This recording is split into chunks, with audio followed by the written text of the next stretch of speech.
this is a new attempt, that we have tried doing it in India, because many people have seen vending machine, automatic self-ordering kiosk in abroad, especially in Japan and other countries.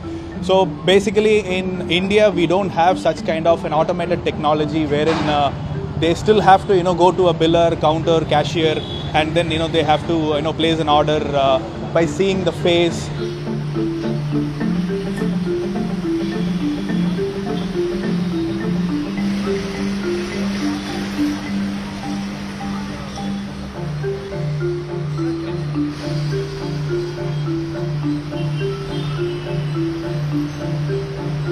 I ordered a chicken biryani, and the experience is too good, and the biryani is too hot.